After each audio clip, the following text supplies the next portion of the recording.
Subscribe कीजिए strength facts India channel को और बेल आइकन को दबाइए इतिहास से जुड़े रोचक एवं रोमांचक वीडियोस देखने के लिए।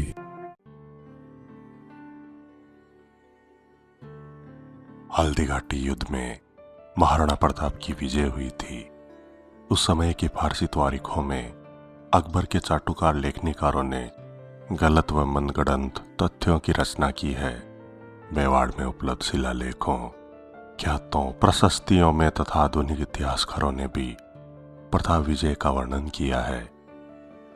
कर्नल जेम्स टोड ने लिखा है, 18 जून 1576 ईस्वी का दिन आर्य कुल की वीरता का एक प्रसिद्ध दिवस है।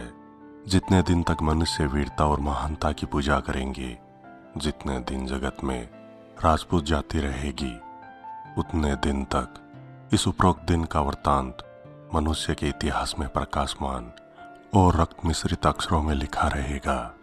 यह दिन अनंत काल तक प्रकाश करेगा। उस दिन उस पुण्य भूमि हल्दी घाटी के शैलगात्र और समस्त गिरिमार्ग मेवाड़ के साहसी पुत्रों के पवित्र शोणित से भी गए थे। हल्दी घाटी का युद्ध राजस्थान का थर्मोपल्ली था। हल्दी घाटी युद्ध के बाद जब मुगल सेना अपने शिविर में चली गई, तब महाराणा ने अपने घायल सैनिकों को युद्ध के मैदान से निकाला और कोल्यारी गांव में ले जाकर उनका इलाज करवाया। फिर अपने राजपूतों एवं भीलों की सहायता से उन्होंने समस्त पहाड़ी नाके और रास्ते रोक लिए। उनकी योजना मुगलों की सेना को अरावली की पहाड़ियों में ही नष्ट कर देने की थी। उधर मानसिंह अपनी सेनाओं के साथ उस रात संभवतः बनास नदी के तट पर खमणोर के निकट बने अपने शिविर में ही रुका तथा अगले दिन गोगुंदा चला गया। जब अकबर को हल्दी घाटी का युद्ध समाप्त हो जाने की सूचना मिली, तो उसने महमूद खां को तुरंत गोगुंदा जाने की आज्ञा दी। महमूद खां ने रणखेत की स्थिति को देखा और वहां से लौटकर हर एक आदमी ने लड़ाई में कैसा काम किया, इस विषय में जो कुछ उसके सुनने में आया, वह बादशाह से निवेदन किया। यह सुनकर बादशाह सामान्य रूप से प्रसन्न तो हुआ, लेकिन महाराणा प्रताप का पीछा न किए जाने से वह बहुत अधिक क्रुद्ध हुआ।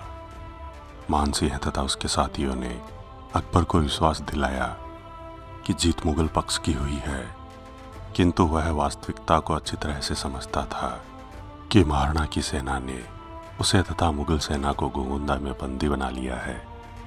फिर भी वह अकबर को बुलावे में रखने के लिए अपनी जीत के समाचार भेजता रहा तथा भीतर ही भीतर यहां से सुरक्षित रूप से निकलने का उपाय ढूंढने लगा।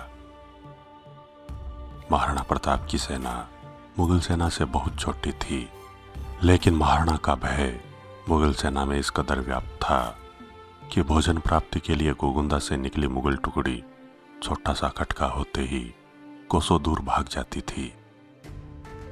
चिलचिलाती धूप, गर्म लू के थपेड़ों और कहीं भी किसी भी समय महाराणा के सैनिकों का टूट पड़ने का भय मुगल सेना को काल की तरह खाने लगा।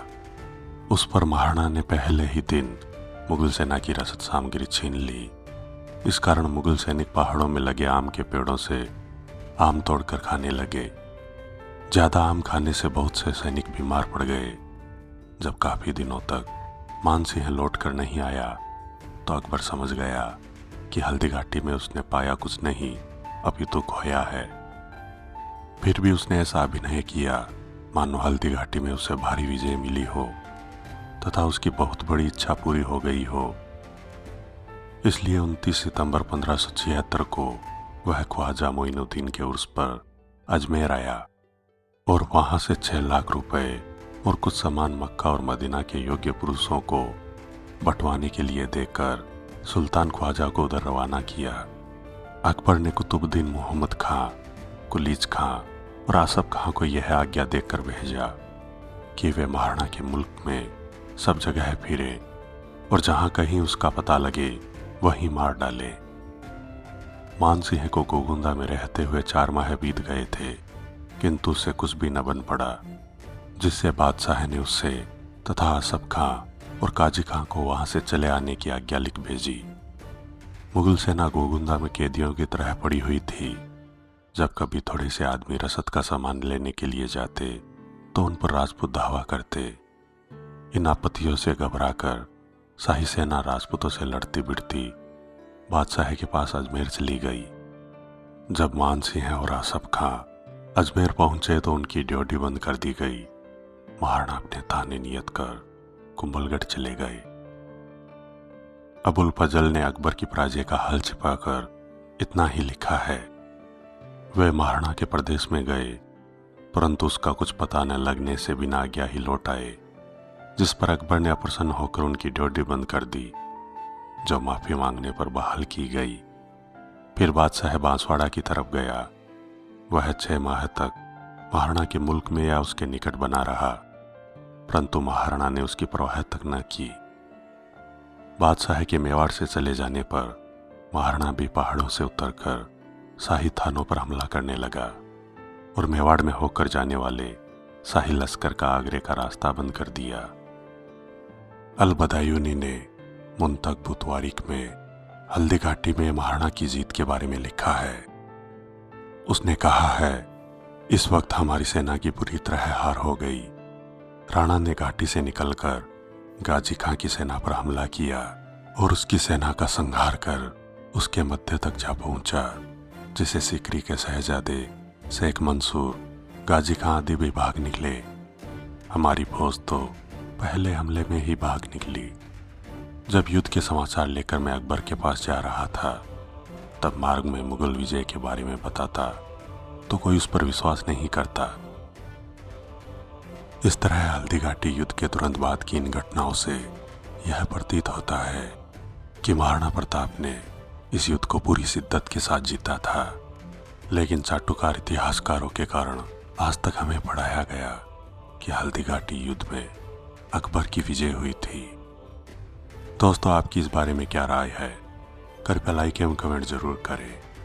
मैं विजय राठौड़ जल्द लौटूंगा इतिहास से जुड़े रोचक एवं रोमांचक वीडियोस लेकर। जुड़े रहे हमारे चैनल स्ट्रेंज फैक्ट्स इंडिया के साथ। धन्यवाद।